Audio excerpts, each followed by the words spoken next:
Hello, welcome to my study on the Church of Smyrna. That's one of the 7 churches in Revelation. Now, the city of Smyrna in John's day was a beautiful city. It was located on the western Aegean coast of Asia Minor and Anatolia in the historical region of Ionia. Today, the site of the ancient city corresponds to the modern Turkish city Izmir. The city was extremely loyal to the Roman Empire. So the Church of Smyrna had to undergo extreme persecution. Interestingly enough, the root word for Smyrna comes from the word myrrh. Myrrh was an expensive fragrance resin that had to be crushed or pierced from a tree to release its sweet aroma. In Bible, it's heavily associated with burial and death because it's used for embalming. This meaning perfectly matches the Church of Smyrna, which was suffering from intense poverty, imprisonment, execution, and all sorts of extreme persecution, yet produced a fragrant testimony of faithfulness to God. This city was only one of 2 of the 7 churches that was not rebuked by God. If you lived in the city back in that day and you were not a Christian, you would have been quite well off, much like many of us are right now, in contrast to what had to be endured by these early brothers and sisters. Let's read Revelation chapter 2, verses 7 to 10, and see what God has to say regarding the church of Smyrna. He that hath an ear, let him hear what the Spirit saith unto the churches. To him that overcometh will I give to eat of the tree of life, which is in the midst of the paradise of God. Verse 8, and unto the angel of the church of Smyrna, write these things, saith the first and the last, which was dead and is alive. I know thy works, and tribulation and poverty, but thou art rich. And I know the blasphemy of them which say they are of Jews, and are not, but are the synagogue of Satan. Fear none of those things which thou shalt suffer. Behold, the devil shall cast some of you into prison, that ye may be tried, and ye shall have tribulation 10 days. Be thou faithful unto death, and I will give thee the crown of life.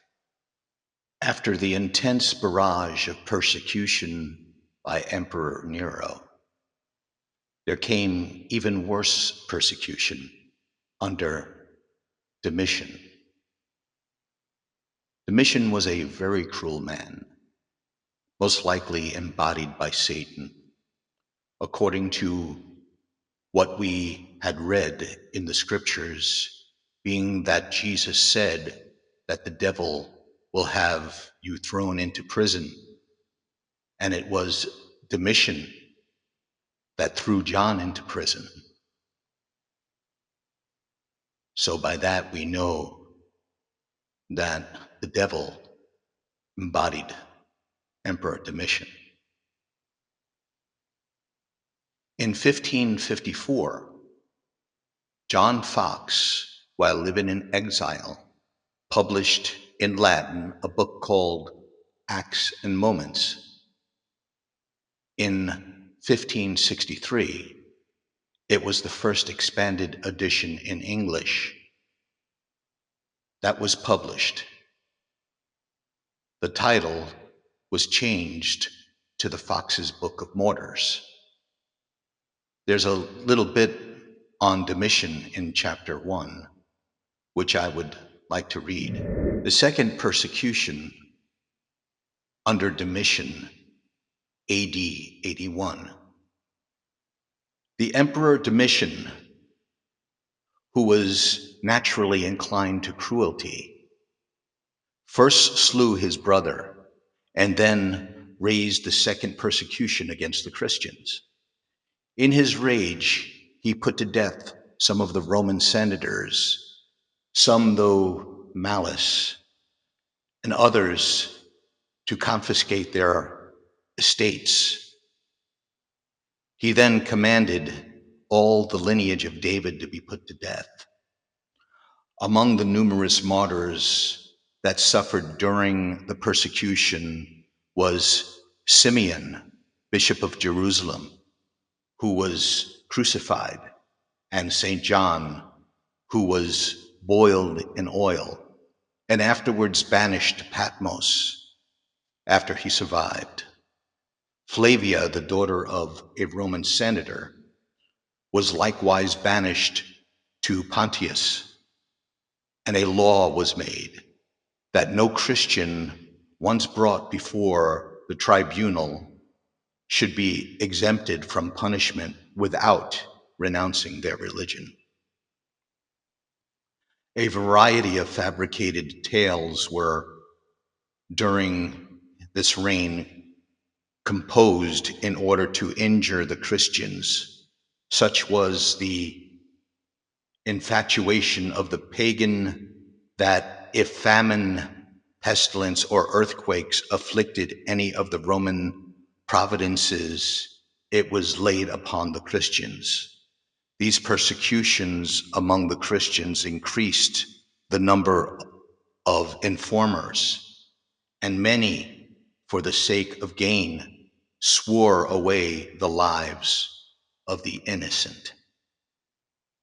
Another hardship was that when any Christian were brought before the magistrate, a test oath was proposed. When, if they refused to take it, death was pronounced against them, and if they confessed themselves Christians, the sentence was the same. I'd like to ask some of you prosperity Christians who believe you will live your best life now. If you sit in a church on Sunday and give money to your preacher and think you will be rich and healthy and God will give you everything your heart desires. The question is, did the early church of Smyrna live their best life now? They had a choice.